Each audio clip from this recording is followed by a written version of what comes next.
வானொலியில் நீங்கள் கேட்டு மகிழ்ந்த தென்கட்சி கோ சுவாமிநாதன் ஐயா அவர்களின் இன்று ஒரு தகவல். இந்த உலகத்தில் நாம் நல்லபடியாக இருக்கணும்னா அதுக்கு முக்கியமாக தேவைப்படுறது ரெண்டு. ஒன்று செல்வம், இன்னொன்று அறிவு. சரி, இது ரெண்டில் சிறந்தது எது அப்படின்னு ஒரு கேள்வி கேட்டால் என்ன பதில் சொல்கிறது? இதே கேள்வியை ஹஸ்ரத் அலி அவர்கள்கிட்ட கேட்டாங்களாம். அவர் ஒரு பெரிய அறிஞர். கேள்வி கேட்டவங்களும் சாதாரண ஆட்கள் இல்லை, இவங்களும் அறிஞர்கள். ஒரு நாள் ஹஸ்ரத் அலி அவர்கள்கிட்ட 10 அறிஞர்கள் வந்தாங்களாம். ஐயா, நாங்கள் 10 பேரும் உங்ககிட்ட ஒரே கேள்வியை தான் கேட்க வந்திருக்கிறோம். ஆனால் எங்கள் 10 பேருக்கும் நீங்கள் தனித்தனியாக பதில் சொல்ல முடியுமா அப்படின்னு கேட்டிருக்காங்க. அதாவது அவங்க ஒரே கேள்விக்கு இவர்கிட்ட இருந்து 10 விதமான பதில் எதிர்பார்க்குறாங்க. சரி கேளுங்க, என்ன கேள்வி அப்படின்னார் அவர். அப்போ தான் அவங்க கேட்டாங்களாம், செல்வம் அறிவு இது ரெண்டில் சிறந்தது எது? இதுதான் கேள்வி. ஹஸ்ரத் அலி என்ன பண்ணார் தெரியுமா? அவங்கள ஒவ்வொருத்தராக கூப்பிட்டார். ஒவ்வொரு விதமான பதிலை சொல்லி அனுப்புனார்.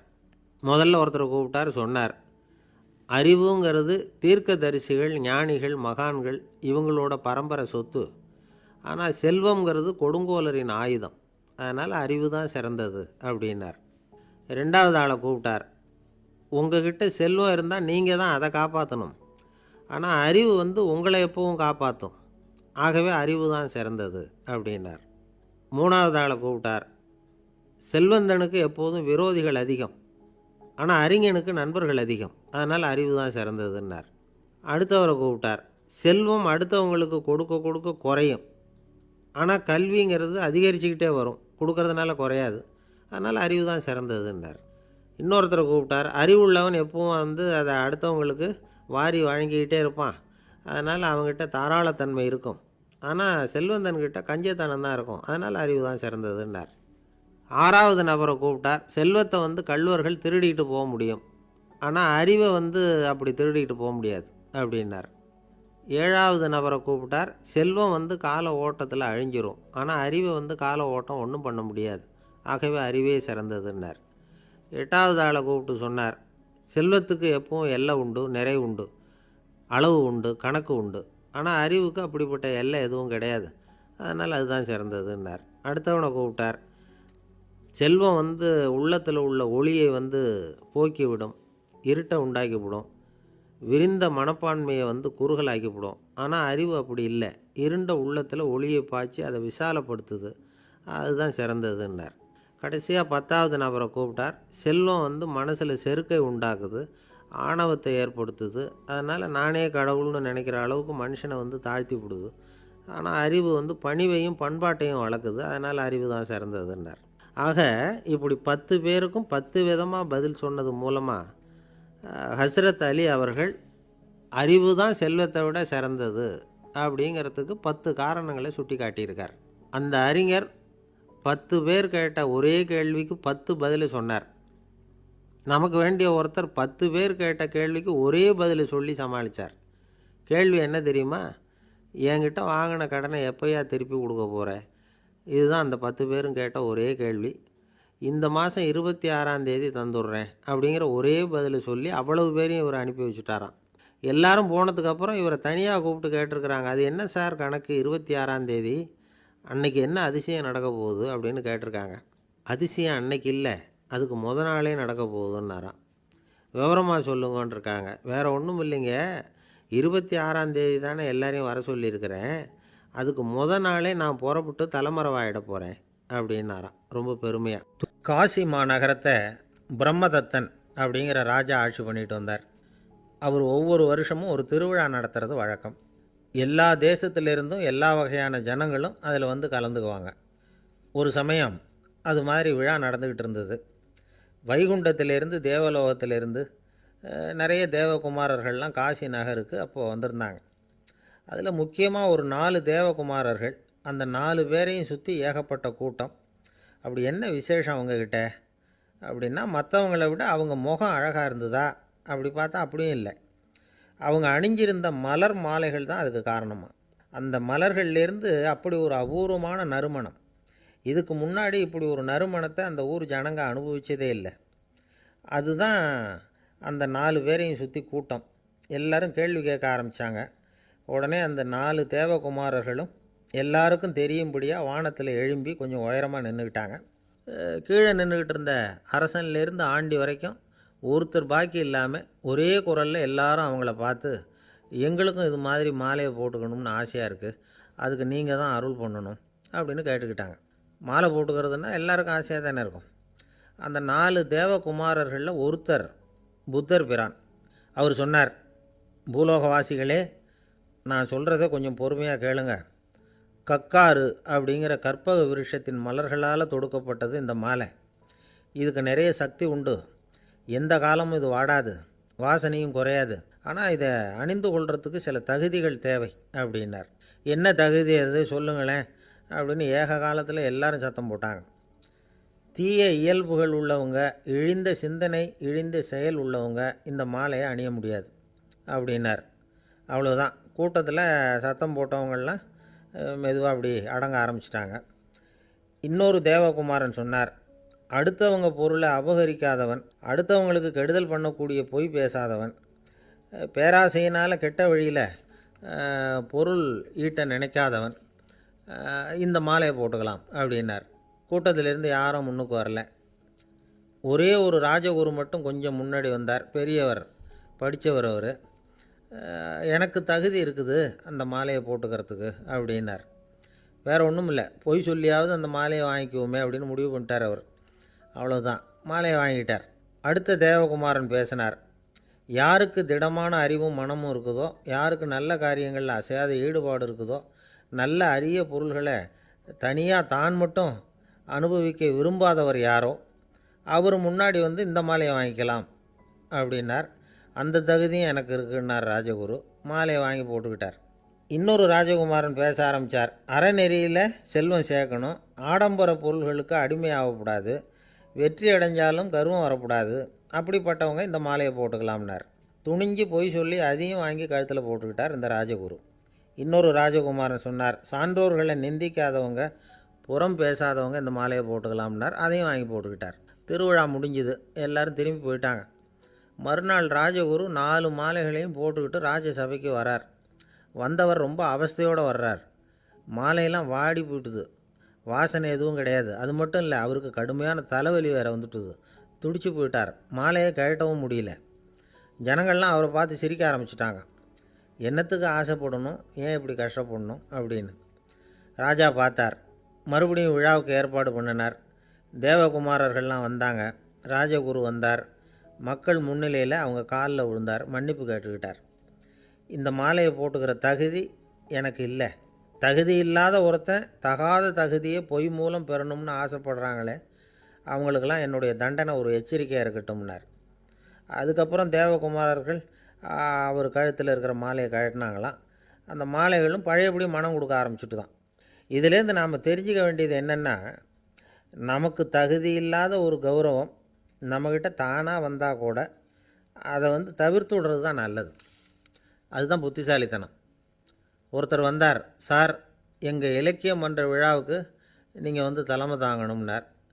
உடனே இவர் சொன்னார், பேச்சாளர், சார், இலக்கியத்தை பற்றி பேசுகிற தகுதி எனக்கு இல்லையே அப்படின்னார். உடனே அவர் கூப்பிட வந்தவர் சொன்னார், அந்த தகுதி உங்களுக்கு இல்லைங்கிறது எங்களுக்கும் தெரியும் சார், அதனால தான் உங்களை தலைமை தாங்க கூப்பிட்றேன் அப்படின்னார். அது சரி, தலைமைன்னா அதுக்கு இவர் என்ன தான் அர்த்தம் பண்ணுறாருன்னு தெரியல. ஒரு ஜென் துறவி, அவருக்கு ரொம்ப வயசாகிட்டுது, கடைசி காலம். நண்பர்களையெல்லாம் கூப்பிட்டார். நண்பர்களே, நான் வித்தியாசமான முறையில் சாகணும்னு ஆசைப்பட்றேன், அதுக்கு ஏதாவது யோசனை சொல்லுங்களேன் அப்படின்னு கேட்டாராம். நண்பர்கள் சிரித்தாங்க. என்ன பேச்சு பேசுகிறீங்க, சாவறதுங்கிறது என்ன விளையாட்டுத்தனமான காரியமா அப்படின்னு கேட்டிருக்காங்க. அந்த துறவி கொஞ்ச நேரம் யோசனை பண்ணார். அப்புறம் கேட்டாராம், இது வரைக்கும் யாராவது நடந்துக்கிட்டே இறந்துருக்குறாங்களா அப்படின்னாராம். எல்லாரும் இல்லைன்னாங்களாம். ஒருத்தர் மட்டும் சொல்லியிருக்கார், அப்படியும் ஒருத்தர் இறந்துருக்கிறதாக ஒரு கதையில் படிச்சிருக்கிறேன், ஒரு ஞானியால் தான் அப்படியெல்லாம் செய்ய முடியும் அப்படின்னு அவர் சொன்னாராம். சரி, அப்படின்னா அந்த முறை நமக்கு வேணாம், நின்றுக்கிட்டே யாராவது உயிரை விட்டுருக்காங்களா அப்படின்னு விசாரித்தாராம். அப்படியும் ஒருத்தர் இறந்துருக்கிறார் அப்படின்னாங்களாம். மறுபடியும் அந்த துறவி யோசனை பண்ணியிருக்கிறார், ஏதாவது வித்தியாசமான முறையில் நாம் போகணும் அப்படிங்கிறது அவருடைய விருப்பம். மனிதன் எப்படி வாழ்கிறானோ அப்படி இறப்பது தான் நல்லது. சரி, யாராவது தலைகீழாக வந்து யோகம் செய்யும் நிலையில் இறந்துருக்குறாங்களா அப்படின்னு விசாரித்தாராம். நண்பர்கள் சிரித்தாங்க. தலைகீழாக நின்னபடி இறந்ததாக நாங்கள் கேள்விப்பட்டதே இல்லை, அது முடியாத காரியம் அப்படின்ட்டுருக்காங்க. இப்போ அந்த துறவிக்கு திடீர்னு உற்சாகம் வந்துட்டுது. உடனே எழுந்திரிச்சார், தலைகீழாக நின்னார், அப்படியே உயிரை விட்டுட்டார். அவ்வளோதான். அந்த மடாலயத்தில் ஒரே குழப்பம். எப்படி அவரை கீழே இறக்கி படுக்க வைக்கிறது அப்படின்னு புரியல. இப்படி உயிர் விடுறதை பற்றி அவங்க இது வரைக்கும் கேள்விப்பட்டதும் இல்லை. உண்மையிலேயே வந்து இவர் வந்து இறந்து தான் போனாராங்கிறதும் தெரியல. சோதித்து பார்த்தாங்க. இதய துடிப்பு, நாடி துடிப்பு எல்லாம் நின்று போயிருந்தது. இவர் எப்பவும் இப்படி தான், என்ன பண்ணுறது இப்போது அப்படின்னு சொல்லி எல்லாரும் குழம்பிக்கிட்டு இருக்கிற சமயத்தில் ஒரு பெரிய ஒரு யோசனை சொன்னார். இந்த துறவியோட மூத்த சகோதரி பக்கத்து மடாலயத்தில் இருக்கிறாங்க, அவங்கள இங்கே அழைச்சிட்டு வந்தால் ஏதாவது வழி கிடைக்கும் அப்படின்னார். அந்த அம்மாவுக்கு 90 வயசு. அழைச்சிட்டு வந்தாங்க. ஒரு குச்சியை ஊன்றிக்கிட்டு அப்படியே மெதுவாக நடந்து வந்தாங்க. வந்து தம்பி, தலைகீழாக நின்று உயிர் விட்டு இறக்கிறத பார்த்தாங்க. தம்பின்னு கூப்பிட்டு பார்த்தாங்க, ஒன்றும் காணோம். உடனே என்ன பண்ணாங்க, தன்னுடைய கைத்தடியால் தம்பியோட உடலை ஒரு தட்டு தட்டினாங்க. ஏப்பா, சாகிறப்பவும் உன்னுடைய குறும்புத்தனத்தை விடலையா? இப்படியாடா சாகிறது, ஒழுங்காக செத்து தொலை அப்படின்னாங்களாம். அவ்வளவுதான். உடனே அந்த துறவி திரும்பி நேராக நின்னார். அக்கா, கோவப்படாத, நான் ஒழுங்காக சாகிறேன், எப்படி செத்தா என்ன, எல்லாம் எனக்கு ஒன்று தான் அப்படின்னு சொல்லிவிட்டு அப்படியே தரையில் படுத்து உயிரை விட்டாராம். அதுக்கப்புறம் அந்த அம்மா கோலை வந்து கையில் எடுத்துக்கிட்டு அப்படியே திரும்பி கூட பார்க்காம அவங்க பாட்டுக்கு போயிட்டாங்களாம். மரணத்தை ஒரு விளையாட்டாக ஆக்கிய அந்த துறவிக்கு வாழ்க்கையே ஒரு விளையாட்டாக தான் இருந்திருக்குது. எந்த நோக்கமும் இல்லாமல் செயல்படுறதுன்னா என்னங்கிறதும் அவருக்கு தெரிஞ்சிருக்குது. பயனை எதிர்பார்க்காம பணி செய்து வாழ்ந்து மறைந்த மகான் அவர். தம்முடைய தொழிலை வந்து விளையாட்டு போல் செய்ய தெரிஞ்சவருக்கு வாழ்க்கையே ஒரு விளையாட்டாக மாறிடும். எல்லாமே விளையாட்டாகி விடுகிற போது மரணமும் விளையாட்டாகிவிடும் அப்படிங்கிறது தான் அந்த தத்துவம். ஆனால் அதுக்கு முன்னாடி உங்களுக்குள்ளே இருக்கிற உண்மையான நடிகனை வந்து நீங்கள் அடையாளம் கண்டுபிடிக்கணும். நீங்கள் நடிக்க வேண்டியதே இல்லை, நீங்கள் ஏற்கனவே நடிச்சுக்கிட்டு தான் இருக்கிறீங்க. நீங்கள் இந்த உண்மையை தெரிஞ்சுக்கணும், அவ்வளவுதான். இதுதான் ஞானிகளுடைய கருத்து. நீங்கள் தெருவில் நடந்து போயிட்டுருக்கிறீங்க, எதிரில் வர்றவர் உங்களை பார்த்து எப்படி இருக்கிறீங்கன்னு கேட்குறார். நல்லா இருக்கிறேங்கிறீங்க. உண்மையிலேயே நாம் நல்லா இருக்க மாட்டோம், ஏதாவது உடம்புல கோளாறு இருக்கும். ஆனால் அப்படி சொல்லுவோம், நல்லா இருக்கிறேன் அப்படின்னு. அது நடிப்பு தானே. உங்களை சந்தித்ததில் ரொம்ப மகிழ்ச்சி அப்படின்னு சொல்கிறோம். உடனே கொஞ்சம் நிதானமாக யோசித்து பாருங்கள், உண்மையிலேயே உங்கள் மனசு மகிழ்ச்சி அடைஞ்சுட்டுதா? அது நடிப்பு தானே. வாழ்க்கையை சரியாக புரிஞ்சுக்கிட்டால் எல்லாமே நடிப்புங்கிறது புரியும். கல்யாண பத்திரிக்கை அனுப்பியிருந்தேனே, ஏன்டா வரலன்னு கேட்டான் ஒருத்தன். வந்திருந்தேனே அப்படின்னானா இவன். டேய், ஏன்டா போய் சொல்கிற, நான் பத்திரிக்கையே உனக்கு அனுப்பலையே அப்படின்ட்டுருக்கான் அவன். அதுக்கு இவன் சொன்னானா, பத்திரிக்கை அனுப்புனேன்னு நீ போய் சொல்கிறப்போ கல்யாணத்துக்கு வந்தேன்னு நான் போய் சொல்லக்கூடாதா அப்படின்னானா. இல்லை, ஒரே ஒரு ஊரில் ஒரு ராஜா இருந்தார். அவர் பேரில் மக்களுக்கு ரொம்ப மரியாதை. அவ்வளவு நல்லா ஆட்சி புரிஞ்சுக்கிட்டு வந்தார். அவருக்கு வயசாகிட்டுது. அதனால் ஒரு நாள் அமைச்சரை கூப்பிட்டார். இதை பாருங்கள், எனக்கு வயசாகிட்டுது, அதனால் இந்த அரச பொறுப்பையெல்லாம் நீங்கள் ஏற்றுக்குங்க அப்படின்னார். அதுக்கப்புறம் ராணியை கூப்பிட்டார். வா, நாம் இனிமேல் இங்கே இருக்க வேணாம், காட்டுக்கு போய் தவம் பண்ணலாம் அப்படின்னு கூப்பிட்டார். இந்த செய்தி மக்களுக்கு அறிவிக்கப்பட்டது. மக்கள் உடனே கூட்டம் கூட்டமாக அரண்மனைக்கு வர ஆரம்பிச்சிட்டாங்க. மன்னரை போய் பார்க்குறாங்க. அரசே, தாங்கள் வந்து எங்களுக்கு தந்தை மாதிரி, நீங்கள் காட்டுக்கு போயிட்டால் நாங்கள்லாம் இங்கே எப்படி இருக்க முடியும்? எங்களுக்கெல்லாம் எந்த துன்பமும் இல்லாமல் பார்த்துக்கிட்டு வர்றீங்க. இது மாதிரியான ஒரு அரசாட்சி இல்லைன்னா மக்கள் வந்து வாழ்ந்து என்ன பயன் அப்படின்னாங்க. இருந்தாலும் என்ன பண்ணுறது, வயசாயிட்ட காரணத்தினால இந்த முடிவுக்கு வர வேண்டியிருக்குது அப்படின்னாரா ராஜா. அப்படின்னா நீங்கள் காட்டுக்கு போக வேணாம், நாங்கள் போகிறோம். நாங்கள் அங்கே போய் தவம் பண்ணுறோம், வழிபாடு பண்ணுறோம், கடவுள் வருவார், அவர்கிட்ட வரம் வாங்கிட்டு வந்துடுறோம் அப்படின்னாங்களாம். அப்படி சொல்லிவிட்டு உடனே எல்லோரும் காட்டுக்கு போனாங்க. நாட்டு மக்கள் எல்லாரும் ஒட்டு மொத்தமாக வந்து காட்டில் உட்காந்துக்கிட்டு தவம் பண்ணுறதை பார்த்தார் கடவுள். உடனே புறப்பட்டு வந்தார். எல்லோரும் இப்படி வந்து உட்காந்துருக்குறீங்களே, என்ன வேணும் உங்களுக்கு அப்படின்னு கேட்டார். உடனே மக்கள் எல்லாரும் ஒரு குரலில் சொன்னாங்க, சுவாமி, எங்கள் மன்னன் ரொம்ப நாளைக்கு நல்லபடியாக இருக்கணும், அவர் வந்து மகிழ்ச்சியாகவும் உடல் நலத்தோடும் இருந்தால் தான் நாங்கள் அமைதியாக வாழ முடியும் அப்படின்னாங்க. சரி, அதுக்கு என்ன செய்யணும் அப்படின்னார் ஆண்டவன். எங்கள் மன்னருக்கு இன்னும் ஒரு 100 வருஷம் ஆயுளை கொடுங்க அப்படின்னாங்க. அவ்வளவு தானே, சரி அப்படியே ஆகட்டும் அப்படின்னு சொல்லிவிட்டு ஆண்டவன் போயிட்டார். மக்கள் மகிழ்ச்சியோடு திரும்பி வந்தாங்க. மன்னா, கடவுள் வரம் கொடுத்துட்டார், நீங்கள் 100 வருஷம் வாழ போகிறீங்க அப்படின்னாங்க. இதை கேட்டதும் ராணி ராஜாவை வணங்கி நான் தவம் செய்ய போகிறேன் அப்படின்னு புறப்பட்டாங்க. உடனே மக்கள் என்ன நினச்சாங்க தெரியுமா? ஐயோ, நாம் ராஜாவுக்கு மட்டும்தானே நீண்ட ஆயுள் வேணும்னு வரம் வாங்கினோம், ராணிக்கு வாங்கலையே, அதுதான் கோபத்தில் புறப்பட்டாங்க போல இருக்குது அப்படின்னு நினச்சி வருத்தப்பட்டாங்க. ஆனால் ராணி நினச்சது அது இல்லை. ராணி போய் தவம் பண்ணாங்க, கடவுள் காட்சி கொடுத்தார். இவங்க கேட்குறாங்க, சுவாமி, ராஜாவுக்கு மட்டும் 100 வருஷம் ஆயுள்னு வரம் கொடுத்துட்டீங்க, அப்படின்னா குடிமக்களும் 100 வருஷம் இருக்கணும். இப்படிப்பட்ட குடிமக்கள் இல்லைன்னா அப்படிப்பட்ட அரசன் இருந்து என்ன பிரயோஜனம் அப்படின்னாங்களாம். ஆண்டவன் பார்த்தார், சரி, அவங்களும் 100 வருஷம் வாழ்வாங்க, அது மட்டும் இல்லை, நீயும் 100 ஆண்டு காலம் வாழ வரமளிக்கிறேன் அப்படின்னு சொல்லிவிட்டு மறைஞ்சிட்டார். இதில் ஆண்டவன் வர்றதும் மறையிறதும் முக்கியம் இல்லை. இதில் கவனிக்க வேண்டியது ஆள்கிறவனின் விசால மனம், குடிமக்களின் விசால மனம், ஆள்கிறவன் மனைவியினுடைய விசால மனம். இப்படி ஒரு நாடு இருந்துட்டுதுன்னா எப்படி இருக்கும் வாழ்க்கை நினச்சி பாருங்கள். அதனால தான் பெரியவங்கள்லாம் சொல்கிறாங்க, இதய வாசல் திறந்தே இருக்கணும், இதயத்தின் கதவுகளை மூடாதீங்க அப்படின்னு சொல்லுவாங்க.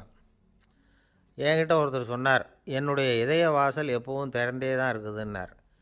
எதனால் அப்படி சொல்கிறீங்க அப்படின்னு கேட்டோம். டாக்டரே சொல்லிவிட்டார், என்னுடைய இதயத்தில் ஒரு ஓட்டை இருக்குது அப்படின்னு, வால்வு சரியில்லையா அப்படிங்கிறார். துருக்மேனியாவில் அஷ்காபாத் அப்படின்னு ஒரு நகரத்தில் ஒரு புவியியல் விஞ்ஞானி இருந்தார். அவர் ஒரு நாய்க்குட்டி வளர்த்தார். ஒரு நாள் முன்னிரவு நேரம் ஒரு மேஜைக்கு முன்னாடி உட்காந்து அந்த விஞ்ஞானி ஏதோ கணக்கு போட்டுக்கிட்டு இருக்கிறார். அவருக்கு ஒரு சின்ன பெண் குழந்தை, அது தொட்டிலில் தூங்கிட்டு இருக்குது. அந்த நாய்க்குட்டியும் ஒரு மூலையில் படுத்து அது பாட்டுக்கு தூங்கிட்டு இருந்தது. ஒரே அமைதி. அந்த நேரத்தில் திடீர்னு அந்த நாய்க்குட்டி துள்ளி எழுந்திரிச்சிது. நேராக குழந்தைகிட்ட ஓடிச்சு. அந்த குழந்தைய அது போட்டிருந்த ட்ரெஸ்ஸோடு சேர்த்து கவ்வி தூக்குச்சு. தூக்கிக்கிட்டு வாசல் பக்கம் ஓடிச்சு. நாய்க்குட்டி குழந்தைய கவ்வி தூக்க முடியுமாங்கிற சந்தேகம் உங்களுக்கு இல்லையா? நீங்கள் நம்ம ஊர் நாய்க்குட்டியவே பார்த்து பழக்கப்பட்டிருக்கீங்க, அதனால் நம்புறதுக்கு சிரமமாக இருக்கும். அந்த ஊர்லெலாம் அது ரொம்ப ஸ்ட்ராங்காக இருக்கும், ஒரு ஏதோ கண்ணுக்குட்டி மாதிரி இருக்கும். விஞ்ஞானி அதை பார்த்துட்டார். உடனே அந்த நாய்க்கு வெறி பிடிச்சிட்டுதுன்னு முடிவு பண்ணிவிட்டு தன்னோட கை துப்பாக்கியை எடுத்துக்கிட்டு ஓடி வந்தார். அவர் வெளியில் நாய்க்குட்டி எங்கே அப்படின்னு பார்த்து தேடுறார். அந்த நேரத்தில் அந்த வீடு இடிஞ்சு விழுது. காரணம் பூமி அதிர்ச்சி. இப்படி பூமி அதிர்ச்சி உண்டாக போகுதுங்கிறது அந்த நாய்க்குட்டிக்கு முன்னாடியே தெரிஞ்சு போச்சு. அதுதான் குழந்தைய தூக்கிட்டு வெளியில் ஓடி வந்திருக்குது. அது மூலமாக அந்த குடும்பத்தையே காப்பாற்றிருக்குது அந்த நாய்க்குட்டி. இந்த சம்பவம் நடக்கிறதுக்கு 3 நாளைக்கு முன்னாடியே சில பிராணிகளுக்கு இப்படி நடக்க போகுதுங்கிறது தெரிஞ்சிருக்குதான். ஆமாம், அந்த நகரத்தில் 3 நாளைக்கு முன்னாடியே பாம்பு, பல்லி இதெல்லாம் அது தங்கியிருந்த வலையை விட்டு வெளியில் ஓடி வந்துட்டுது. அதே மாதிரி அங்கே இருந்த புறாவெல்லாம் பறந்து போயிடுச்சான். இதே மாதிரி யுகோஸ்லோவியாவில் கூட ஒரு நகரம், அங்கே ஒரு நாள் ராத்திரி ஒரு மிருக காட்சி சாலையில் திடீர்னு ஒரு பெரிய கலவரம், கூச்சல், குழப்பம். அங்கே இருந்த கழுதை, புலி, யானை, பறவை எல்லாம் கண்ணாபின்னான்னு கத்த ஆரம்பிச்சுட்டுது. நேர் யானை அதுக்குன்னு போடப்பட்டிருந்த தடுப்பையே தாண்டி குதித்து வெளியில் வந்துட்டு தான். மறுநாள் தான் எல்லாருக்கும் விஷயம் புரிஞ்சுது. அடுத்த நாள் காலையில் அங்கே பூமி அதிர்ச்சி உண்டாயிட்டுது. இப்போ பாருங்கள், அதாவது மனுஷனை போய் தீர்க்கதரிசி அது இதுன்னு சொல்லிகிட்டு இருக்கிறோம். இவனை விட அது பரவாயில்லைன்னு தோணுது. அதாவது மிருகங்கள் ஒன்று நடக்க போகுதுங்கிறத முன்னாடியே புரிஞ்சுக்குதே. சரி, இதெல்லாம் எப்படி அது முன்கூட்டி புரிஞ்சுக்குது? அதுதான் படைப்பு ரகசியம். அதை கண்டுபிடிக்கிறதுக்கு தான் மனுஷன் ஆராய்ச்சி பண்ணிகிட்டு இருக்கிறான். விஞ்ஞானிகளோட ஆராய்ச்சியெல்லாம் ஒரு பக்கம் இருக்கட்டும், வீட்டுக்குள்ளேயே சில ஆராய்ச்சி பண்ணி பாருங்களேன். இப்போ சில யோசனை சொல்லி அதை சோதனை பண்ணி பாருங்க அப்படின்னு ஒருத்தர் சொன்னாராம். அதாவது இப்போ மழை வருமா வராதா அப்படின்னு தெரிஞ்சுக்கணுமா, உடனே ஒரு பூனைக்குட்டி பின்னாடியே மெதுவாக போய் அது என்ன செய்யுதுன்னு கவனித்து பார்க்கணும். பூனைக்குட்டி தன்னோட பாதத்தினால சுகத்தில் அப்படி கீறிக்கிட்டு இருக்கும். அப்படி கீறினா கண்டிப்பாக மழை வரும். சில சமயம் பூனைக்குட்டி அப்படியே மல்லாந்து படுத்துக்கிட்டு பாதத்தை உயர தூக்கும், அப்படியும் இப்படியும் புரளும். இப்படி செஞ்சதுன்னா அன்னைக்கும் மழை இருக்காது. அதனால் முன்னாடி இருந்தது மழை வர்றதுக்கு அறிகுறி, இது மழை இல்லைங்கிறதுக்கு அறிகுறி. பறவைகள், பிராணிகள் இதுகளோட நடவடிக்கைகளை பார்த்துட்டு அதையெல்லாம் அடிப்படையாக வச்சு தான் காலநிலையை கண்டுபிடிக்கிற கருவிகளை கண்டுபிடிச்சிருக்கிறாங்க. வாத்து இருக்குல்ல, சில சமயம் தன்னோட அழகை தன்னோட இறகுகளில் அப்படியே புதைச்சிக்கும். அப்படி செஞ்சால் குளிர்காலம் வரப்போகுதுன்னு அர்த்தம். பருவநிலை குளிராக மாறப்போகுதுங்கிறதுக்கு இதுதான் அறிகுறி.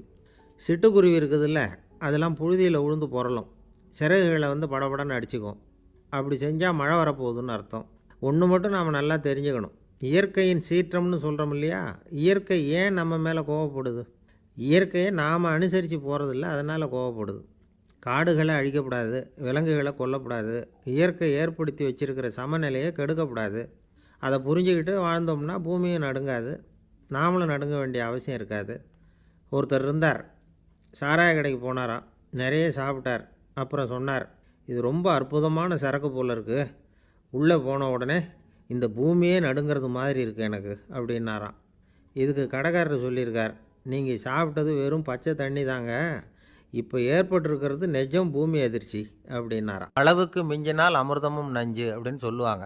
அது உண்மைதான். ஒருத்தருக்கு அளவுக்கு மீறிய புகழ் வந்துட்டுதுன்னு வச்சுங்க, அது கூட ஆபத்தாக போயிடுறது உண்டு. பழங்காலத்துல எல்லாம் கிரேக்க தேசத்தில் ஒரு பழக்கம் உண்டாம். அதாவது யாராவது ஒருத்தரை நாடு கடத்தணும்னா அதுக்கு ஒரு வழி உண்டு.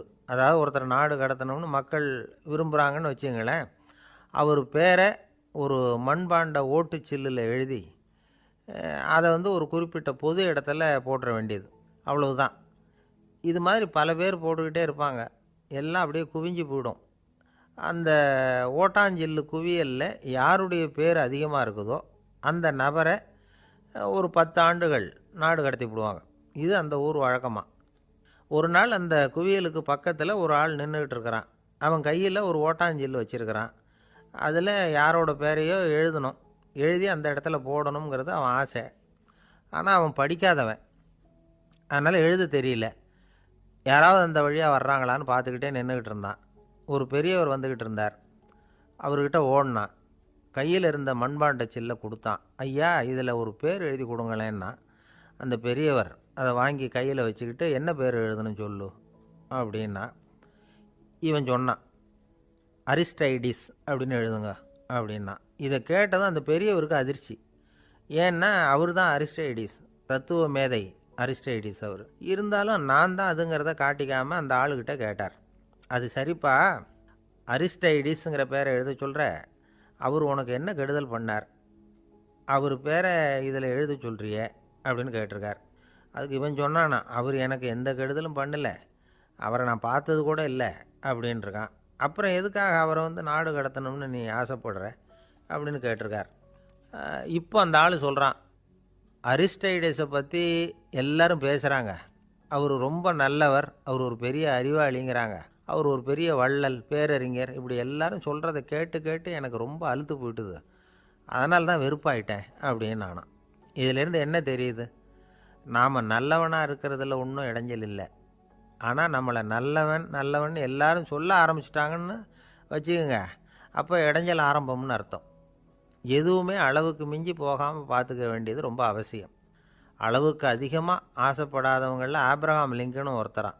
அவர் ஒரு தடவை தன்னுடைய நண்பர்கள்கிட்ட பேசிக்கிட்டு இருந்தாராம். ஒருத்தர் கேட்டிருக்கார், ஒரு மனுஷனுக்கு கால்கள் எவ்வளோ உயரம் இருக்கணும் அப்படின்னு கேட்டாராம். இதுக்கு ஆப்ரஹாம் லிங்கன் சொன்னாராம், அது என்ன, இடுப்புலேருந்து தரையை தொடுற அளவுக்கு உயரம் இருந்தால் போதும் அப்படின்னாராம். பக்தின்னு சொல்கிறோம் இல்லையா, அது 3 வகைப்படும் அப்படிங்கிறார் ஒரு பெரியவர். அது என்ன 3 வகைன்னா, தெய்வ பக்தி, அடியார்கள் பக்தி, குரு பக்தி. அடியார் பக்தியை விட தெய்வ பக்தியை விட குரு பக்தி தான் ரொம்பவும் சிறந்ததுங்கிறார் அவர். தெய்வத்துக்கிட்ட செஞ்ச பாவம் குருநாதர்கிட்ட தீர்ந்துருமா, குருநாதர்கிட்ட செஞ்ச பாவம் தெய்வத்துக்கிட்ட போனாலும் தீராதான். இப்படி பெரியவங்களாம் சொல்லி வச்சுருக்கிறாங்க. ஒரு காடு, அங்கே அயோத தௌமியர் அப்படின்னு ஒரு தபோதனர், அவர் பல மாணவர்களை ஒன்றா சேர்த்து ஒரு குருகுலம் நடத்திக்கிட்டு இருக்கிறார். பல தரப்பட்டவங்க பல திறப்பட்டவங்க மாணவர்கள் அதில் சேர்ந்து படிச்சுக்கிட்டு இருக்கிறாங்க. பாஞ்சால ராஜகுமாரன் ஒருத்தனும் அந்த குருகுலத்தில் சேர்ந்து படிச்சுக்கிட்டு இருக்கிறான். அவன் பேர் ஆருணி, பெரிய இடத்து புள்ள, இருந்தாலும் படுப்பில் ரொம்ப கெட்டிக்காரனாக இருந்தான். அவன் தான் அங்கே முதல் மாணவன். ஒரு நாள் குருநாதர் அந்த அரசகுமாரனை கூப்பிட்டார்.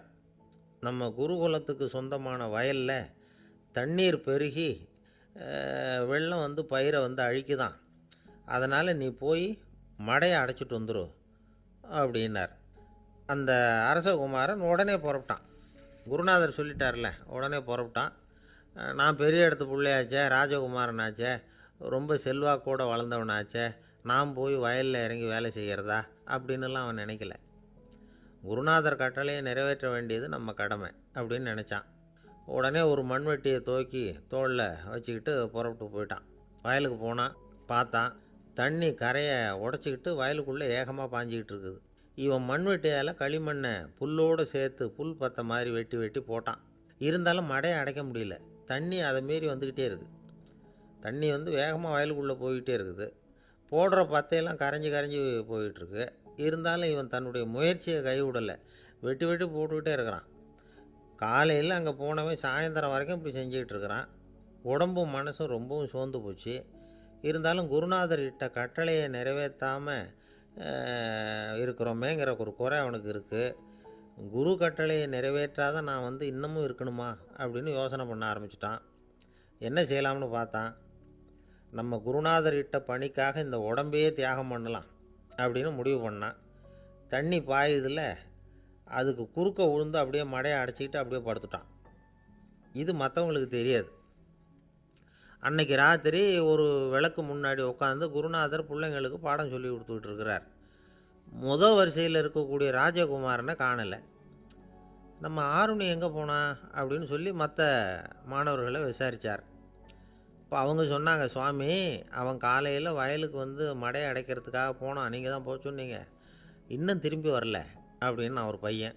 குருநாதர் உடனே ஒரு தீவெட்டி எடுத்துக்கிட்டு மாணவர்களை அழைச்சிக்கிட்டு வயலுக்கு போனார். அங்கே போய் பார்த்தா ஆளை காணும். ஆருணின்னு சொல்லி சத்தம் போட்டு கூப்பிட்டு பார்க்குறார். நான் இங்கே இருக்கேன் குருநாதா அப்படின்னு காலுக்கு அடியிலேருந்து ஒரு சத்தம் வருது.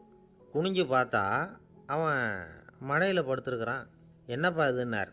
காலையிலேருந்து இந்த மடையை அடைச்சி பார்த்தேன் சுவாமி, முடியல, அதனால் இப்படி குறுக்க படுத்துட்டேன். என்னை தாண்டறதுக்கு பயந்து போய் தண்ணியை தேங்கி நின்றுட்டுது அப்படின்னா. அவனுடைய குரு பக்தியையும் அவனை தாண்டறதுக்கு அஞ்சு நிற்கிற தண்ணி தேக்கத்தையும் பார்த்துட்டு எல்லாரும் ரொம்ப ஆச்சரியப்பட்டு போயிட்டாங்களாம். ஆருணி எழுந்திரிச்சு வா அப்படின்னு கூப்பிட்டாரான் குருநாதர். அவன் தண்ணீரை பொழந்துக்கிட்டு எழுந்திரிச்சு வந்தானான். அதனால் அவனுக்கு உத்தாலகன் அப்படின்னு ஒரு பேர். உத்தாலகன்னா தண்ணீரை பிளந்தவன் அர்த்தம். அந்த உத்தாலகன் மாதிரி இந்த காலத்து மாணவர்களுக்கும் குரு பக்தி வேணும் அப்படின்னு சொன்னோம் ஒரு பள்ளிக்கூடத்தில். உடனே நிறைய மாணவர்கள் எழுந்திரிச்சு நின்னாங்க. சார், நீங்கள் எங்களை இன்னமும் சரியாக புரிஞ்சுக்கலன்னு நினைக்கிறோம். அன்னைக்காவது ஒருத்தன் அப்படி இருந்தான், இன்றைக்கி ஏகப்பட்ட உத்தாலகர்கள் இருக்கிறோம். எங்கள் வாத்தியார் கட்டளை இட்டால் இப்போவே அது மாதிரி வயலுக்கு போய் மடையில் குறுக்கப்படுத்துக்கிறதுக்கு இந்த வகுப்பில் உள்ள அத்தனை பேரும் தயாராக இருக்கிறோம் அப்படின்னாங்க. அப்படியா அப்படின்னு சொல்லி கேட்டோம் ரொம்ப சந்தோஷமாக. ஒருத்தன் ரொம்ப அடக்கமாக எழுந்திரிச்சான். அப்புறம் சொன்னான், ஆமாம் சார், வகுப்பில் இவர் நடத்துகிற பாடத்தை கேட்டுக்கிட்டு இருக்கிறத விட பேசாமல் போய் மடையில் படுத்துடுறது ஒன்றும் கஷ்டமான காரியமாக இருக்காது, அதனால தான் எல்லோரும் அங்கே போகிறேன்னு சொல்கிறோம் அப்படிங்கிறான். பொங்கல் திருநாள். பொங்கல் திருநாள்னால் இது ஏதோ அறுவடை திருநாள் அப்படின்னு சொல்லுவோம். அதாவது வருஷம் பூரா நாம் பாடுபட்டு அதனுடைய பலனை அனுபவிக்கிற நாள் அப்படிங்கிறது நாம் சொல்லிகிட்டு இருக்கிறது. இது முக்கியமாக இது ஒரு நன்றி அறிவிப்பு நாள் அப்படின்னு சொல்லுவாங்க. இன்றைக்கி நிறைய நன்றி அறிவிப்பு கூட்டம்லாம் நடந்துக்கிட்டு இருக்குல்ல, அது மாதிரி விவசாயிகள் நடத்துகிற ஒரு நன்றி அறிவிப்பு விழா இது. யாருக்கு நன்றி சொல்கிறாங்கன்னா ஆதவனுக்கு. அதாவது சூரியன் இல்லைன்னா விவசாயம் இல்லை. அதனால் ஆதவனுக்கு நன்றி செலுத்துகிற நாளாக இந்த பொங்கல் திருநாளை நாம் கொண்டாடுறோம். அதாவது இந்த பொங்கலில் விவசாயிகள்கிட்டேருந்து நிறைய பண்புகளை நாம் தெரிஞ்சுக்க வேண்டிய நாள் இது. விவசாயிகள் அவங்க விவசாயம் முன்னேறி இருக்கிற அளவுக்கு விவசாயிகளுடைய வாழ்க்கை தரம் முன்னேறலை. அந்த அளவுக்கு அவர்கள் நாட்டுக்காக உழைச்சிக்கிட்டு இருக்கிறாங்க. அந்த காலத்திலே அதை பற்றி ஒரு கதை சொல்கிறது உண்டு. ஒரு வயசான ஆள் நிலத்தில் ஏறு உழுதுகிட்டு இருந்தாராம். கிழிஞ்சு போன ஒரு சின்ன துண்டை தான் இடுப்பில் கட்டியிருந்தாராம். தலையில் ஒரு கந்தலை சுற்றி இருந்தார். உடம்பு பூரா சேரு, ரொம்ப ஏழை. ஏறு ஓட்டிகிட்டு இருக்கிறவர் வேறு எப்படி இருப்பார்? இருந்தாலும் அந்த ஆள் ரொம்ப ஜாலியாக பாட்டு பாடிக்கிட்டே ஏறு உழுதுகிட்டு இருந்தாராம். உடம்புல தான் அவர் ஏழையை தவிர மனசில் ஒரு ஏழையாக தெரியல. அந்த சமயத்தில் அந்த நாட்டு ராஜா அந்த பக்கமாக குதிரை மேலே வந்தாராம். வேட்டைக்கு போயிட்டு பரிவாரங்களோடு திரும்பி வந்துக்கிட்டு இருக்கிறார். ரொம்ப செல்வ செழிப்பில் இருக்கிற ராஜா அவர் இந்த வயசான விவசாயியை பார்த்துருக்கார். இந்த ஆள் ரொம்பவும் ஏழைங்கிறது அவர் பார்த்தாவே பளிச்சுன்னு தெரியுது. கட்டிக்கிறதுக்கு நல்ல துணி இல்லை, உடம்போ இழைச்சி போயிருக்குது, வயிறு முதுகில் போய் ஒட்டிகிட்டு இருக்கு, கண்ணு குழி விழுந்து போயிருக்குது. ஆனாலும் முகத்தை பார்த்தா சந்தோஷமாக இருக்கிற மாதிரி இருக்குது. இவ்வளோ உற்சாகமாக பாடிக்கிட்டு இருக்கிறாரே அப்படின்னு ஆச்சரியமாக நினச்சி பார்த்தார் அந்த ராஜா. சரி, அவர்கிட்ட கொஞ்சம் பேச்சு கொடுத்து பார்க்கலாம் அப்படின்னு முடிவு பண்ணார். ஐயா பெரியவரே, இப்படி கொஞ்சம் வர முடியுமான்னாராம். பொழுது போகிறதுக்குள்ளே நான் இந்த வயல் பூரா உழவு ஓட்டி ஆகணும், அதனால் பேசுகிறதுக்கு நேரம் இல்லை அப்படின்னாராம் அந்த பெரியவர். என்ன அவ்வளவு அவசரமாக? மீதி இருந்தால் நாளைக்கு உழுதக்கூடாதா? அது சரி, உனக்கு எத்தனை ஏக்கர் நிலம் இருக்குது அப்படின்னு விசாரிச்சிருக்கார் ராஜா. எனக்குன்னு சொந்தமாக உள்ளங்கை அளவு கூட நிலம் கிடையாது. இது எங்கள் முதலாளியோட நிலம். இதை பூராவும் உழுது முடித்தாதான் அவர் கூலி கொடுப்பார். நான் கூலிக்கு உழுதுகிட்டு இருக்கிறேன். உங்ககிட்ட பேசிக்கிட்டு இருந்தால் அவருக்கு துரோகம் பண்ணது மாதிரி ஆகிடும் அப்படின்னாராம். ராஜா குதிரையை விட்டு கீழே இறங்கினார். வரப்பில் நடந்து அந்த பெரியவர்கிட்டே போனாராம். சரி, ஒரு நாள் பூரா உழுதா உனக்கு எவ்வளவு கூலின்னு கேட்டிருக்கார். 8 அணா கூலி கிடைக்கும்னாராம் அவர். இது ரொம்ப காலத்துக்கு முன்னாடி நடந்த ஒரு சம்பவங்கிறதுனால அப்போ 8 அணா கூலிங்கிறது ரொம்ப பெருசு. இருந்தாலும் அதுவும் அந்த ராஜாவுக்கு பெரிய கூலியாக தெரியல. இவ்வளவு தானா, இதை வச்சுக்கிட்டு நீ எப்படி காலம் தள்ளுற அப்படின்னாராம். ஒன்றும் கவலை இல்லை அப்படின்னாராம் அவர். ராஜாவுக்கு ரொம்ப ஆச்சரியமாக போச்சு. 8 அணா கூலி வாங்குகிற இந்த ஆள் கவலை இல்லாமல் இருக்கிறார், ஏராளமான வசதியோடு இருக்கிறன்னா கவலை இல்லாமல் வாழ முடியலையே அப்படின்னு நினச்சி பார்த்துருக்கார். அது சரி, 8 அணாவில் எப்படி குடும்பம் நடத்துகிற அப்படின்னு கேட்டாராம். எனக்கு கிடைக்கிற 8 அணாவில் 2 அணா குடும்பத்துக்கு செலவழிக்கிறேன், 2 அணா பழைய கடனுக்கு கொடுக்குறேன், 2 அணா தர்மம் செய்கிறேன், 2 அணா வட்டிக்கு கொடுக்குறேன், ஒரு குறையும் இல்லைன்னாராம். ராஜாவுக்கு ஒன்றும் புரியல. எனக்கு ஒன்றும் புரியலேன்னு இருக்கார். ஐயா, எனக்கும் என் மனைவிக்கும் 2 அணா செலவாகுது. வயசான அம்மா அப்பா இருக்கிறாங்க, சின்ன வயசில் என்னை காப்பாற்றினவங்க அவங்க. அந்த கடனுக்கு 2 அணா செலவாகுது, அது பழைய கடன். என் தங்கச்சி ஒருத்தி ஆதரவு இல்லாத நிலைமையில் தன்னுடைய மகனோட என் வீட்டில் இருக்கிறா. அவளுக்கும் அவள் மகனுக்கும் 2 அணா செலவு பண்ணுறேன், அது தர்மம். எனக்கு 2 பிள்ளைங்க இருக்கிறாங்க, அவங்களுக்கு 2 அணா செலவு பண்ணுறேன், அது வட்டிக்கு கொடுக்கறது மாதிரி. பிற்காலத்தில் அவங்க எங்களை காப்பாற்றுவாங்க. அந்த வகையில் நான் திருப்தியோடு வாழ்ந்துக்கிட்டு இருக்கிறேன் அப்படின்னாராம். ராஜாவுக்கு அர்த்தம் புரிய ஆரம்பிச்சுதான். அந்த பெரிய நிலத்தை விலை கொடுத்து வாங்கி அந்த பெரியவருக்கே தானமாக கொடுத்துட்டாராம். இப்போ உழுதவருக்கே நிலம் சொந்தமாயிட்டுது. அன்னையிலேருந்து அரசனுக்கும் ஆறுதல் கிடைச்சிதான். இப்படி ஒரு கதை சொல்லுவாங்க. 8 அணா வருமானத்தை வச்சுக்கிட்டு எப்படி காலத்தை தள்ளுறதுன்னு சொல்கிறதுக்காக இந்த கதையை சொல்கிறதாக யாரும் தப்பாக நினச்சிக்கக்கூடாது. கிடைக்கிறத எப்படி பங்கு போடுறார், எப்படி திருப்தியாக வாழறார் அப்படிங்கிறது தான் முக்கியம். அது மாதிரி இன்றைக்கு இந்த பொங்கல் திருநாளில் உழவர்கள் மனசு மகிழ்ச்சியாக இருந்ததுன்னா அது எல்லாரும் மகிழ்ச்சியாக இருக்கிறது மாதிரி அர்த்தம். அதனால் அவர்கள்ட்டேருந்து நாம் பாடம் கற்றுக்கணும். சில உழவர்கள் தங்கள் நிலத்தில் விளையிறத தாங்கள் சாப்பிட மாட்டாங்க, அடுத்தவங்கள்ட்ட விற்றுட்டு சந்தையில் போய் வேறு அரிசி வாங்கிட்டு வந்து தான் இவங்க சாப்பிடுவாங்க. அப்படிப்பட்ட விவசாயிகள்லாம் இது உண்டு. பங்கிடுகிற பண்பை உழவர்கள்ட்டேருந்து கற்றுக்கொள்ளுங்கள் அப்படிம்பாங்க. ஒரு ஆள் நிம்மதியாக மகிழ்ச்சியாக இருந்தானா, உங்கள் நிம்மதிக்கும் மகிழ்ச்சிக்கும் என்ன காரணம்னு கேட்டிருக்கார் இன்னொருத்தர். என்கிட்ட இருந்தது பூராவையும் என் பிள்ளைங்களுக்கு சமமாக பங்கு போட்டு கொடுத்துட்டேன், எனக்குன்னு எதுவுமே வச்சுக்கல, அதுதான் நிம்மதிக்கு காரணம்ன்றிருக்கான். உங்ககிட்ட இருந்தது எவ்வளவு இருந்தது அப்படின்னு கேட்டிருக்காரு அவர். மொத்தமாக ஒரு 50,000 ரூபா இருக்கும் அப்படின்னு இருக்கான்.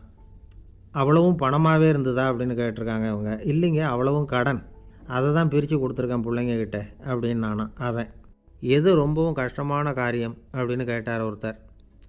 ஒருத்தருக்கு ஒருத்தர் சண்டை போடாமல் இருக்கிறது தான் ரொம்ப கஷ்டமான காரியம் அப்படின்னு தோணுது. ஒரு நாட்டுக்கும் இன்னொரு நாட்டுக்கும் சண்டை, நாட்டுக்குள்ளேயே ஒரு குரூப்புக்கும் இன்னொரு குரூப்புக்கும் சண்டை. ஏன் சண்டை போட்டுக்கிறீங்கன்னு கேட்டு பாருங்கள். நாங்கள் சமாதானத்துக்காக தான் சண்டை போட்டுக்கிறோம் அப்படிம்பாங்க. வாழறதுக்காக பிறந்த மனுஷன் லட்சியத்துக்காக உயிரை விட தயார் அப்படின்னு சொல்லிகிட்டு இருப்பான். அப்படி உயிரை விடுறவங்கள நாமளும் பாராட்டுவோம். ஆனால் ஒன்றுமில்லாத விஷயங்களுக்கெல்லாம் சண்டை போடுறவங்களெல்லாம், அப்படிப்பட்டவங்களையும் சரி உயிரை விடுறவங்களையும் சரி என்னென்னு சொல்கிறது, யுத்தங்களாலேயும் சண்டைகளாலேயும் நாம் அடையிறது என்னங்கிறது ஒரு பக்கம் இருக்கட்டும், இழக்கிறது என்ன தெரியுமா? ஏராளமான உயிர்கள். ரத்தம் சிந்துறதுக்கு நான் தயார் அப்படின்னு மார்தட்டி சொல்லலாம்.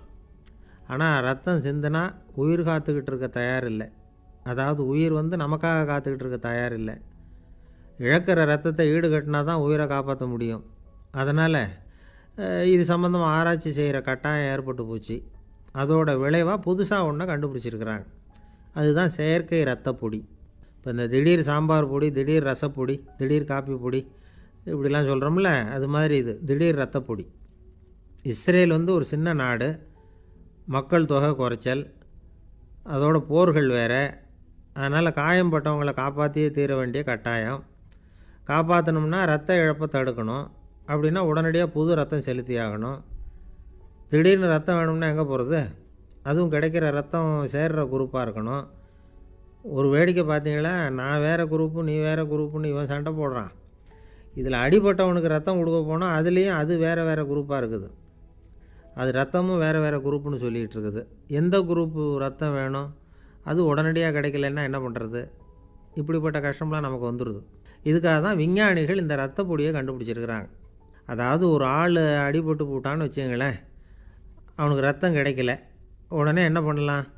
இந்த சுத்தப்படுத்தப்பட்ட தண்ணீரை கொஞ்சம் எடுத்துக்க வேண்டியது. அதில் இந்த ரத்த பொடியை கரைக்க வேண்டியது. இப்போ இந்த செயற்கை ரத்தம் வந்து தயாராகிட்டுது. இதை அந்த ஆள் உடம்புல ஏற்றி விட்ற வேண்டியது. இயற்கையாக நம்ம உடம்பில் இருக்கிற ரத்தம் என்னென்ன வேலை செய்யுதோ அதே வேலையை இதுவும் செய்யும். அதாவது ஆக்சிஜனை உடம்புல எல்லா இடத்துக்கும் எடுத்துகிட்டு போகுது.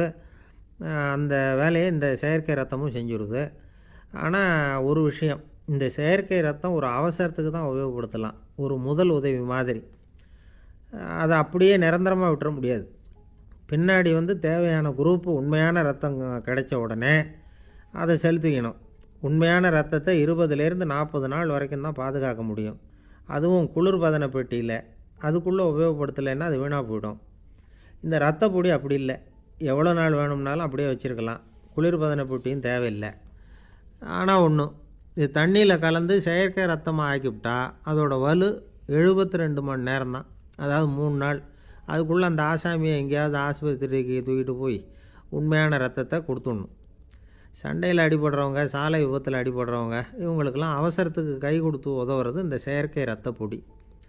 அதுக்கப்புறம் நாம் கொடுக்குற ரத்தம் தான் அவங்கள காப்பாற்றணும். இன்றைக்கி வந்து ரத்தத்தை தானமாக கொடுக்க தயாராக இருக்கிற நல்ல உள்ளங்கள் ஏராளம். எவ்வளவு ஆக்சிடெண்ட்டு, ஆப்ரேஷன், இதில் சம்மந்தப்பட்டவங்களை வந்து காப்பாற்றுறது நாம் தானமாக கொடுக்குற ரத்தம் தானே. ஒரு ஆக்சிடெண்ட்டு, ஒரு ஸ்கூட்டர் ஒரு ஆள் மேலே மோதி விட்டுது. பார்த்து வரக்கூடாதா அப்படின்னா அந்த ஆள், நீ தான் பார்த்து நடக்கணும், ஏன்னா 20 வருஷமாக நான் அந்த ஸ்கூட்டரை ஓட்டிகிட்டு இருக்கிறேன் அப்படின்னானா இவன். இதுக்கு அவன் சொன்னானா, நீ தான் பார்த்து ஓட்டணும், ஏன்னா 40 வருஷமாக நான் இப்படி நடந்துக்கிட்டு இருக்கிறேன் அப்படின்னானா. ஒரு ஊரில் ஒரு ராஜா இருந்தார். அந்த ராஜாவுக்கு ஒரு மந்திரி. ராஜா ரொம்ப நியாயமானவர், நேர்மையானவர், கண்டிப்பானவர். தப்பு செய்கிறது யாராக இருந்தாலும் தண்டனை கொடுப்பார்.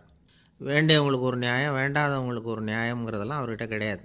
ஒரு சமயம் அரசவையில் அந்த அமைச்சரே வந்து விதிமுறைகளுக்கு புறம்பாக ஏதோ நடந்துக்கிட்டு இருக்கார். மன்னருக்கு கோபம் வந்துட்டுது. உடனே அந்த அமைச்சரை கிட்டத்தில் கூப்பிட்டு அவர் கன்னத்தில் ஓங்கி ஒரு அறை கொடுத்துட்டாராம். உடனே அந்த அமைச்சர் என்ன பண்ணார் தெரியுமா? நேராக போனார். அங்கே நின்றுக்கிட்டு இருந்த இன்னொருத்தர் கன்னத்தில் ஓங்கி அரைஞ்சார். அறை வாங்கினவர் திகைச்சு போயிட்டார். இவர் ஏன் நம்மளை வந்து அரைகிறார் அப்படின்னு யோசனை பண்ணார். மன்னரும் திகைச்சு போயிட்டார். நாம் இவரை அரைஞ்சா அதுக்காக இவர் போய் இன்னொருத்தரை அரையணுமா அப்படின்னு யோசனை பண்ணார். இவருக்கு என்ன பைத்தியமானு கூட நினைக்க ஆரம்பிச்சிட்டார். ஆனால் என்ன ஆச்சுன்னா, அப்புறம் அமைச்சர் அவர் கவனிச்சிக்கிட்டு இருந்தாரா, அவர் இன்னொருத்தரை அரைஞ்சார் இல்லையா, அந்த அறை வாங்கின ஆசாமியை பார்த்து கத்திக்கிட்டு இருந்தார். யார்? அமைச்சர். ஏன்பா என்கிட்ட அறையை வாங்கிக்கிட்டு இப்படி விவரம் இல்லாமல் நின்றுக்கிட்டு இருக்கிறியே, நான் உனக்கு கொடுத்ததை நீ வேறு யாருக்கிட்டையாவது கொடுத்துரு அப்படின்னார். உடனே அந்த ஆள் பார்த்தான், தனக்கு அடுத்தபடியாக நின்றுக்கிட்டு இருந்தவனை ஓங்கி ஒரு அறை அரைஞ்சான். அவன் கன்னத்தை தடவிட்டே யோசனை பண்ணான். இது ஏதோ புரிஞ்சுக்கிட்ட மாதிரி அடுத்தாப்பில் நின்றுக்கிட்டு இருந்தவனை அரைஞ்சான். இப்படி இந்த அறை வந்து மாறி மாறி போய்கிட்டே இருக்குது. ஊர் பூரா பிரயாணம் பண்ண ஆரம்பிச்சுட்டுது. அன்றைக்கி ராத்திரி அந்த ராஜா படுக்கிறதுக்காக போனார். அந்த நேரம் பார்த்து அவர் கன்னத்தில் பலார்னு ஒரு அறை விழுந்தது. நம்மளே அரையிறது யார் அப்படின்னு அதிர்ச்சியோட மன்னர் திரும்பி பார்க்குறாரு. அரைஞ்சது அவரோட மனைவி. என்னாச்சு உனக்குன்னு கத்துனார் ராஜா. உங்களுக்கு தெரியாதா, ஊர் பூரா ஒருத்தர் மாற்றி ஒருத்தர் மூலமாக இந்த அறை வந்து பிரயாணம் பண்ணிட்டு வருது அப்படின்னாங்க அந்த அம்மா. அப்படின்னா ஆரம்பித்த இடத்துக்கே வந்துட்டுதா அப்படின்னாராம் மன்னர். என்ன சொல்கிறீங்கன்னு கேட்டிருக்காங்க. இவர் விவரத்தை சொன்னாராம். அப்படின்னா நீங்கள் ஆரம்பித்து வச்ச இந்த விளையாட்டை நான் முடிச்சு வச்சுட்டேன் அப்படின்னாங்களாம் அந்த அம்மா. மறுநாள் காலை மறுபடியும் அரசவை கூடிச்சு அந்த அமைச்சர் மன்னரை பார்த்து கேட்டார். என்ன மகாராஜா, என்கிட்ட கொடுத்ததை திருப்பி வாங்கிட்டீங்களா அப்படின்னாராம். இப்படி நடக்கும்னு நான் எதிர்பார்க்கவே இல்லைன்னார் மன்னர். ஆனால் நான் எதிர்பார்த்தேன். அது எங்கே போயிட போகுது, ஊர் பூரா சுற்றி கடைசியில் உங்ககிட்ட தான் வந்து சேரும் அப்படிங்கிறது எனக்கு தெரியும் அப்படின்னார் அமைச்சர். இந்த கதை வந்து வேடிக்கையாக இருந்தால் கூட இதில் உள்ள கருத்து முக்கியமானது. இந்த உலகத்தில் பல கருத்துக்கள் இப்படி தான் மாறி மாறி சுற்றி வந்துக்கிட்டே இருக்குது. நம்மால் ஒருத்தன் தன்னுடைய நண்பன் ஒருத்தனை கடத்தெருவில் பார்த்தான். உடனே ஓடி போய் பலார்னு ஒரு அறை கொடுத்தானா. அவன் கன்னத்தை தடவிட்டு ஏன்டா என்ன அரைஞ்சேன்னு கேட்டிருக்கான். நீ ஏன்டா என்னை முட்டாள்னு என் மனைவிட்ட போய் சொன்னேன் அப்படின்ட்டுருக்கான் அவன். உன்னை ஒரு முட்டாள்னு சொன்னதுக்காகவா நீ என்ன அரைஞ்ச அப்படின்னு கேட்டிருக்கான் இவன். டேய், நான் அதுக்காக அறையலப்பா, அது ஒரு பெரிய ரகசியம் நான் முட்டாளுங்கிறது. அந்த ரகசியத்தை நீ ஏன் எங்கள் வீட்டில் போய் சொன்னேன், அதுக்காக தான் அரைஞ்சேன் அப்படின்னு நானும் அவன். ஒரு இலக்கிய கூட்டம் ஏற்பாடு பண்ணியிருக்கிறோம், நீங்கள் அவசியம் அதில் பேசணும் அப்படின்னு கேட்டுக்கிட்டார் ஒருத்தர். வேணாங்க, 4 பேருக்கு முன்னாடி நிற்கிறதுனா எனக்கு ரொம்ப கூச்சமாக இருக்கும் அப்படின்னாரு இவர். ஏன் சார் இன்னமும் குழந்த மாதிரி கூச்சப்படுறீங்களே அப்படின்னார் அவர் ஒரு மாதிரியாக சமாளித்து அனுப்பி வச்சுட்டு அதுக்கப்புறம் அதை பற்றி இவர் யோசித்து பார்த்துருக்கார். சில நிபுணர்கள் எழுதியிருக்கிறத படித்தும் பார்த்துருக்கிறார். மனோதத்துவ நிபுணர்கள் என்ன சொல்கிறாங்க தெரியுமா? 10லேருந்து 20% குழந்தைகள் பிறக்கிறப்பவே கூச்ச சுபாவம் கொண்டதாக தான் இருக்குதான். ஒரு தாத்தா தன்னோட பேர பிள்ளைய ஆசையாக கூப்பிடுறார் விளையாட்டு காட்ட, அதை அழுதுகிட்டு ஓடி போகுது. ஒரு அம்மா தன்னோட பிள்ளைய பள்ளிக்கூடத்தில் சேர்க்கறதுக்காக கூப்பிட்டுக்கிட்டு போகிறாங்க. அந்த புள்ள அம்மாவோட முந்தானையில் ஒளிஞ்சிக்கிட்டு வெளில வரமாட்டேங்குது. இவங்களெல்லாம் எப்படி சமாளிக்கிறது? குழந்தைகளோட கூச்ச சுபாவத்தை போக்குறது எப்படி? இதுக்கு நிபுணர்கள் சில யோசனைகளை சொல்லியிருக்கிறாங்க. மற்றவங்களுக்கு முன்னாடி என் பையனுக்கு கூச்சம் ரொம்ப அதிகம் சார், மற்றவங்க பார்த்தா ரொம்ப வெக்கப்படுறான், இப்படி சொல்கிற அப்பாக்கள் உண்டு. என் பையன் புது மனுஷாலை பார்த்தா அட்டையாக ஒட்டிக்குவான் சார் அப்படின்னு சொல்கிற அப்பாக்களும் உண்டு. இப்படிலாம் குழந்தைகளுக்கு முத்திரை குத்துறது ரொம்ப தப்பான். புதுசாக யாராவது வீட்டுக்கு வந்தால் குழந்தை தானாக தன்னோட கூச்சத்தையும் பயத்தையும் போக்கிக்கிட்டு சகஜமாக மாறி வர்றதுக்கு வாய்ப்பு கொடுக்கணுமா. ஒரு கூட்டத்துக்கோ அல்லது சொந்தக்காரங்க கல்யாணத்துக்கோ குழந்தைய அழைச்சிட்டு போகிறீங்க, அங்கே போய் கட்டாயப்படுத்தி குழந்தைய மற்றவங்க கிட்ட பேச சொல்லக்கூடாது. சில சமயம் குழந்தை தானாக தன்னுடைய கூச்ச சுபாவத்தை விட்டு பேசுகிறதுக்கு முன் வந்தால் அதை பாராட்டணும். குழந்தை கலகலப்பு இல்லாமல் மௌனமாக இருந்ததுன்னா அதையும் கண்டுக்கக்கூடாது. குழந்தை பேச ஆரம்பித்தா அதை ஆர்வத்தோடு கவனிக்க தெரியணும். கலந்து உரையாடுற பழக்கத்தை வீட்லேயே ஆரம்பிக்கலாம். கேட்டதுக்கு பதில் சொல் அப்படின்னு நீங்கள் அதிகாரம் பண்ணிகிட்டு இருக்கக்கூடாது. அது குழந்தைக்கு பேசுகிற சந்தர்ப்பத்தை குறைச்சிருமா. இப்போ நாம் அதிகாரம் பண்ணால் கேலி செய்கிற பழக்கம் குழந்தைகளை ரொம்ப பாதிச்சிருமா. பெரியவங்களானதுக்கு அப்புறமும் சில பேர் கூச்சத்தோடவும் பயத்தோடவும் இருக்கிறதுக்கு இதுதான் காரணம். சின்ன வயசில் அவங்கெல்லாம் ஏதாவது கேலிக்கு ஆளாகி இருப்பாங்க. 2வது குழந்தை மூத்த குழந்தைய கேலிக்கு ஆளாகிற சந்தர்ப்பங்களை கண்டு கேலி பண்ணினா அது இளம் நெஞ்சங்களை விட்டு நீங்கிறதே இல்லையா. எப்பவும் குழந்தையோட நடை உடை பாவனைகளை பற்றி சொல்லிக்கிட்டே இருக்கக்கூடாதான். அதுவே கூச்ச சுபாவத்தை கொண்டுட்டு வந்துடுமா. அப்பா எங்கேன்னு யாராவது கேட்டால் இது மாதிரி இன்ன காரியத்துக்காக வெளியில் போயிருக்கார், இத்தனை மணிக்கு திரும்பி வருவார் அப்படின்னு சொல்கிற அளவுக்கு குழந்தைகளை பழக்கப்படுத்தி வைக்கணும். ஃபோன்லேயே யாராவது விசாரித்தா கூட இது மாதிரி பதில் சொல்லு அப்படின்னு சொல்லணும். சின்ன சின்ன மீட்டிங்கில் 4 வார்த்தை பேச தயார் பண்ணலாம். ஒரு கடையிலையோ அல்லது ஹோட்டல்லையோ ஏதாவது விவரம் கேட்கணும்னா உங்கள் குழந்தைய தைரியமாக அனுப்புங்க. குழந்தைகள் பணிவாகவும் பொறுமையாகவும் விவரம் கேட்குறப்போ கூச்ச சுபாவம் தானாக போயிடும். சின்ன வயசுலேயே இப்படிலாம் பழக்கப்படுத்தினா தான் வருங்காலத்தில் தைரியமாக இந்த சமுதாயத்தில் வாழ முடியும். இல்லைன்னா 60 வயசுலேயும் அடுப்பங்கரையை விட்டு வெளில வர்றதுக்கு கூச்சப்பட்டுக்கிட்டு தான் இருக்க வேண்டியிருக்கும். இந்த காலத்து பிள்ளைங்க எவ்வளவோ பரவாயில்ல, எதுக்கும் தயங்குறதில்ல, கூச்சப்படுறதில்ல. ஒரு அம்மா அடுப்பங்கரையிலேருந்து சத்தம் போட்டாங்க, டேய் ராமு, தயவு பண்ணி அந்த டிவியை நிறுத்துறா, அந்த பெண்ணோட குரல் மகா மோசம், அடுப்பங்கரையில் இருக்கிற என்னாலேயே அதை சகிச்சிக்க முடியல அப்படின்னாங்களாம். உடனே பையன் கொஞ்சம் கூட தயங்காமல் பதில் சொல்கிறான், அம்மா, இந்த குரல் டிவியிலேருந்து வரல, எதிர்த்த விட்டு மாமி தான் இங்கே வந்திருக்கிறாங்க, அவங்க தான் இப்போ என்னோட பேசிக்கிட்டு இருக்கிறாங்க அப்படின்னு. ஒரு பெரிய பியானோ கலைஞர் வியன்னாவில் இருந்தார். ரொம்ப புகழ்பெற்ற இசை கலைஞர் அவர். இங்கிலாந்து மகாராணி விக்டோரியா அவருடைய சங்கீதத்தை கேட்கணும்னு ஆசைப்பட்டாங்க. அவரை அரண்மனைக்கு கூப்பிட்டாங்களாம். பியானோ வாசிக்க சொல்லி கேட்டாங்களாம். இவரும் ரொம்ப பிரமாதமாக வாய்ச்சி காட்டியிருக்கார். உடனே பாராட்டி பரிசுகள்லாம் கொடுத்து அனுப்புனாங்களாம்.